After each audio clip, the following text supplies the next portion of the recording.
The Great and Ridiculous Bartleby the Scrivener, written by famous author Herman Melville, who is most renowned, of course, for writing Moby Dick. Interestingly enough, this story was sort of written in the wake of Moby Dick's, commercial failure. It didn't launch Melville into wealth. Melville actually died impoverished, even though, of course, he's one of our most famous authors now in retrospect. He wrote this story in 1853, and it is a profoundly American story taking place on Wall Street, a tale of defiance and choice, the freedom to not do, even in a world of capitalism. That's sort of one of the fundamental elements of this story, and Bartleby, the title character, obviously takes advantage of his ability to not do, and it has some peculiar results. Another thing Melville is known for specifically is the profundity of his vocabulary. If you read this story and didn't pull out a dictionary to look words up, either you have an amazing vocabulary or you're not working hard enough. I know personally, whenever I go ahead and start reading some Melville, I've got to have dictionary.com on hand just to, get a little bit more knowledge into some of the terms that he throws out that aren't necessarily familiar. So take advantage of that opportunity. This story has a lot of comedy in it, strange comedy between the people who work there, Nippers and Turkey. Nippers, of course, being bad in the morning and Turkey being bad in the afternoon, and they add a sort of strange comic relief to this tale. This story also is influenced by the idea of civil disobedience. Civil disobedience, of course, is not doing what you are supposed to do according to your culture, but doing it in such a peaceful manner, peaceful resistance, that it becomes okay. It's a thing that people like Gandhi and Martin Luther King really took to heart, and of course the phrase civil disobedience was coined in the essay Civil Disobedience, which was written by none other than Henry David Thoreau. So you see how all this mid-20th century stuff ended up coming as a result of things that happened in the mid-19th century, where the sit-ins and such that happened in the 20th century are influenced by the groundwork laid by people who came roughly 100 years earlier. So Bartleby, of course, is a scrivener, which is a job we don't have anymore. It's a copyist, somebody who just copies legal documents.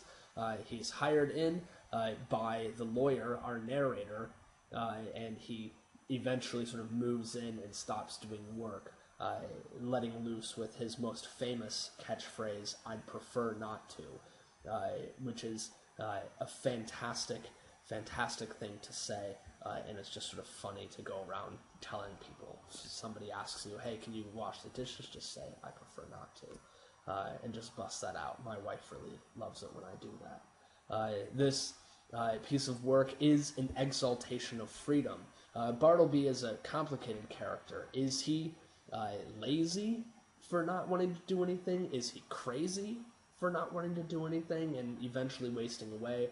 Or is he a hero standing up to the man, standing up to Wall Street, standing up to capitalist expectations?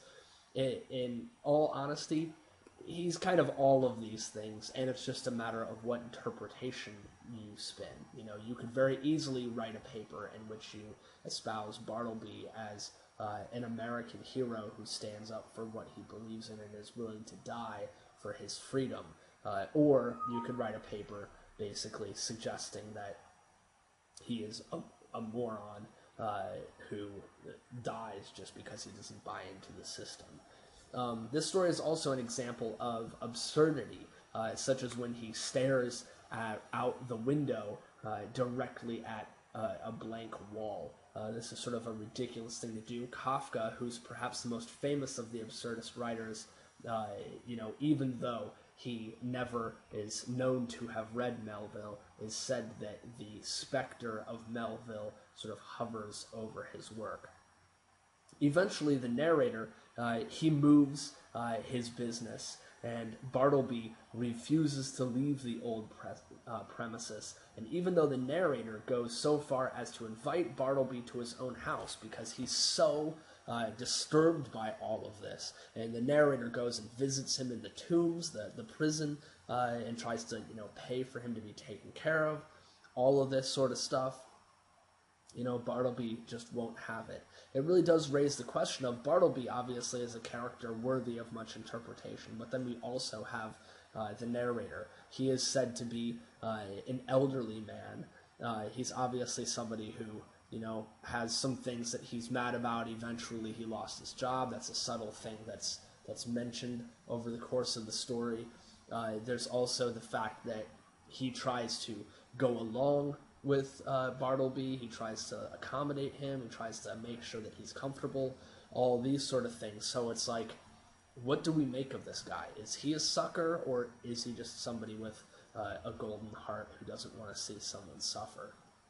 The story ends, of course, not just with Bartleby's death in the prison, but also ends with the mention of the dead letter office, which is an interesting thing that Melville sort of tacked onto the end of this story and makes it kind of peculiar, because it does raise that sort of issue of the dead letter, the letter that is sent out that doesn't get where it is supposed to go because the person it was sent to has passed away. The narrator, of course, says, "Ah, Bartleby, ah, humanity," because in a way, we are all of us together in this sort of situation, because we're all in position to eventually have a letter sent to us that we will not see because we are subject to the mortal condition. And perhaps Bartleby, having worked at the dead letter office, was more privy to this despair than most. This story does also raise the issue of free will. Is Bartleby's will free? When he says, "I prefer not to," is that really a choice that he's making, or is it a product of fate? It's another question to raise, but ultimately he tries to do what he wants and live the life that he wants, but he's sort of crushed down by the nature of capitalism. So, the thing is that one of the big messages here is that ultimately, in an American capitalism, you can functionally say, "I prefer not to," but doing so may result in your death. So that's a question to consider on your own. Debate the question, do we have free will? Do we have choice in our lives? We go to college, we try to educate ourselves, we work in a community, but we're not really totally free. We still have to succumb to the elements of our culture, to the things that our culture wants. And people like Melville were talking about this, the idea of conformity versus nonconformity. Emerson did as well, obviously, and the whole entire idea of being part of the machinery of the world is something that Thoreau commented on. So right here in the midst of the 19th century, you get all of this stuff is sort of in the air in a complex fashion, and we can see how, as Americans, it continues to shape us today.